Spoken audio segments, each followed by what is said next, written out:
Today we are hearing a scripture from the book of Exodus. I feel like in my not that long preaching time as a pastor, not that many years, I don't think I've spent too terribly much time in the Hebrew Bible. There's been a lot more time preaching spent in the New Testament. But the story of Moses and the Exodus and the story of call therein, and then the story of fleeing a land to freedom, to promised land, and then the mess that's in that is just so rich. And there is something new to be heard in every aspect of the story every time we hear it. So as we hear these words, may we hear a new word for each and every one of us. When the people saw that Moses delayed to come down from the mountain, the people gathered around Aaron. So this was after some time in the wilderness. Unbeknownst to all the people, Moses is on top of the mountain getting the literal 10 commandments given to him.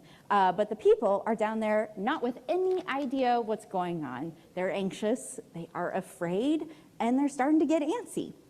So the people gathered around Aaron, who was, Moses' right-hand guy through all of the things in Egypt, and said to him, "Come make gods for us, who shall go before us. As for this Moses, the man who brought us up out of the land of Egypt," this Moses, this random guy, it's not a random guy, "as this Moses, the man who brought us up out of the land of Egypt, we did not know what has become of him." Aaron said to them, "Take off the gold rings that are on the ears of your wives, your sons, and your daughters, and bring them to me." So all the people took the gold rings from their ears, brought them to Aaron. He took the gold from them, formed it in a mold, and cast an image of a calf. And they said, "These are your gods, O Israel, who brought you up out of the land of Egypt." When Aaron saw this, he built an altar before it, and Aaron made a proclamation and said, "Tomorrow shall be a festival to the Lord." Now that's a really important line in the scripture. He doesn't use a word for other gods. He's talking about God, the God, Yahweh. He's saying tomorrow is the festival for the Lord. The intention here, the intention of these people, whether they're doing it in a way we can recognize or not, they're calling it a festival of the Lord. So that's an important little nugget to have. They rose early the next day and offered burnt offerings and brought sacrifices of well-being, and the people sat down to eat and drink and rose up to revel. The Lord said to Moses, "Go down at once. Your people, whom you've brought out of the land of Egypt, have acted perversely. They've been quick to turn from the ways I have commanded them. They've cast for themselves an image of a calf and have worshipped and sacrificed to it and said, 'These are your gods, O Israel, who brought you up out of the land of Egypt.'"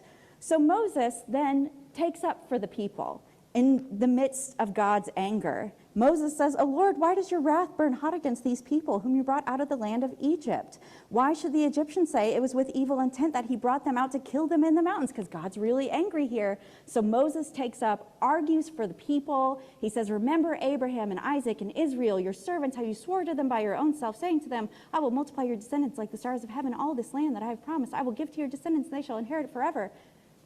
And God changed God's mind about the disaster that God planned to bring on his people. The beautiful act of conversation between humanity and God, a scripture that we can always look to in those moments when we ourselves feel that need to cry out to God.